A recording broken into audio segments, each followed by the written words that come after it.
So, Patrick, what did you think of Puppet Master?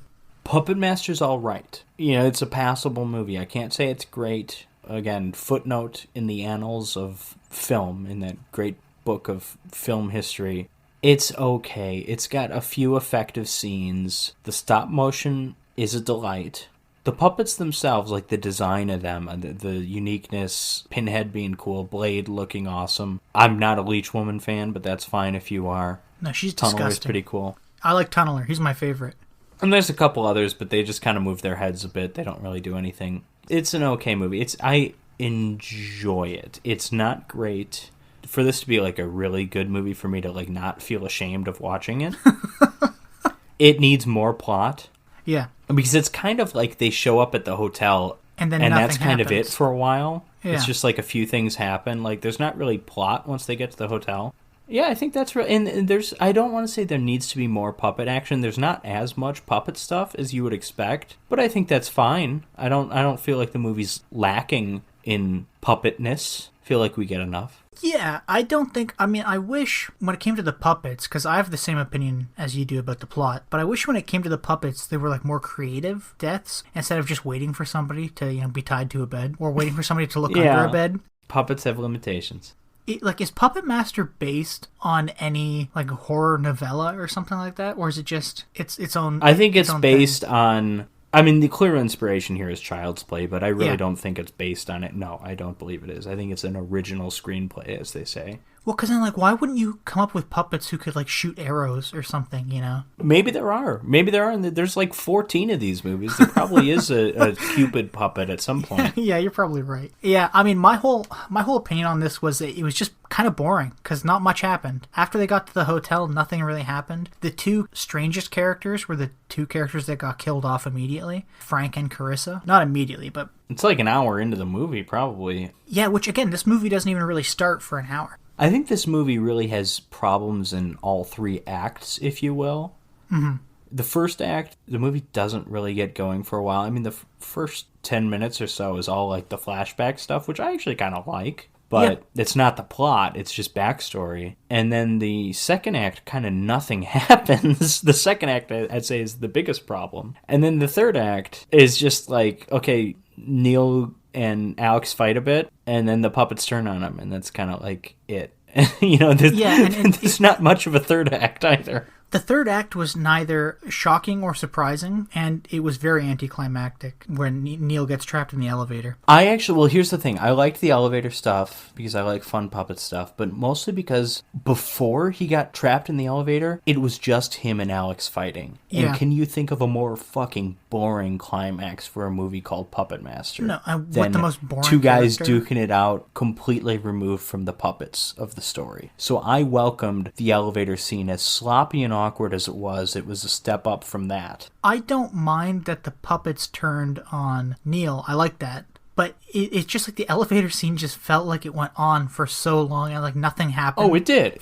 Yeah, long. it's longer than it needs to be, but I'll take that over, even if it's a 10-second fight, I'll take that over just two guys fighting in this supernatural horror movie. Yeah. Two guys fist fighting. What were your favorite kills in this movie? Because I'll tell you mine. Mine were the tunneler tunneling through Carissa's head, and then the leech woman vomiting all over Frank. I would probably go with Tunneler. Loki, I think Uncle Lewis shooting himself was pretty good. I especially like that. Oh, yeah. The blood spurt is fun, but I also like that, obviously, he's this old man. He's this guy in this 80s, and they've got some special effect, on the back of his head or on the wall behind him, very close to his head, and they're telling him, okay, put the gun in your mouth and press it, and he looks very unsure of it, and it actually looks like the effect goes off before he even pulls the trigger.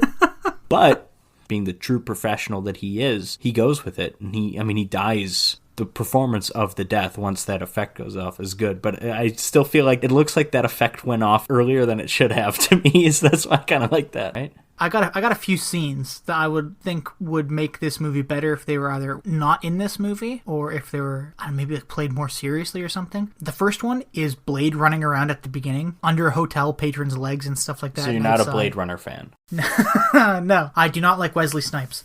The fuck? Harrison Ford's in Blade Runner. Yeah, but then Wesley Snipes just in Blade. Well, so what? I didn't say Blade. I said Blade Runner. Oh, damn. But okay, so you don't like the POV running around. Yeah, I didn't like that POV running around at the beginning. I thought it was a little silly. But I will say about the POV stuff, it's silly. Of course it is. But that stuff is like meant to have credits over it, and that's what most of it is. You know? So I'm fine with it. I mean, yeah, that's what you're saying. Just not to my taste. The next 3 scenes involve Carissa, but the other scene is when she gets the image of Neil raping somebody in the elevator. I don't know why that's in there, and yeah, it makes no sense to the story. No, it doesn't add anything to the story. It feels like, again, because low-budget movies, we talk about this, it's like most of the time it seems like rape is in there to squeeze in some boobs. Yeah. But we have a sex scene later.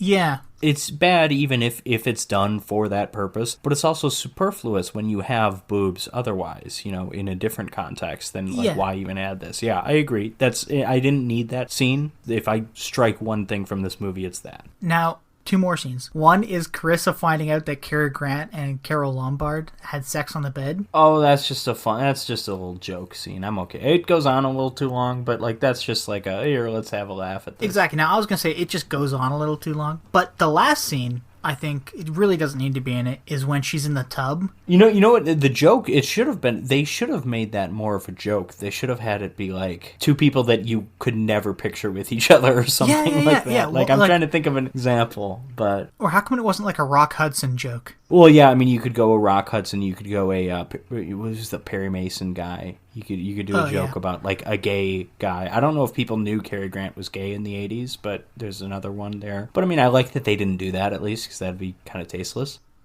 Yeah.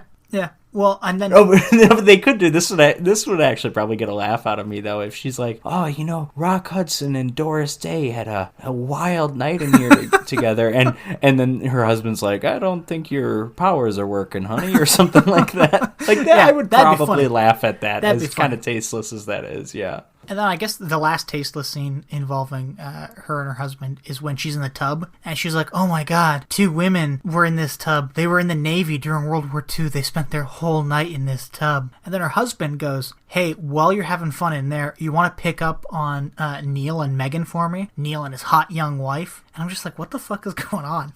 Like, it's like these 2 crazy sex perverts. That one didn't bother me. I don't know. But yeah, definitely the rape. Get rid of the rape. And that's like our catchphrase moving forward, probably. Get rid of the rape.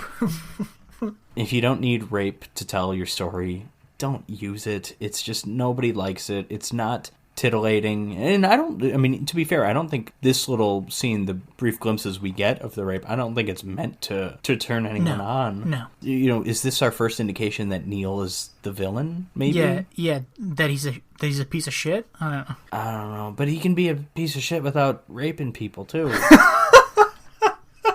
Put that on a shirt.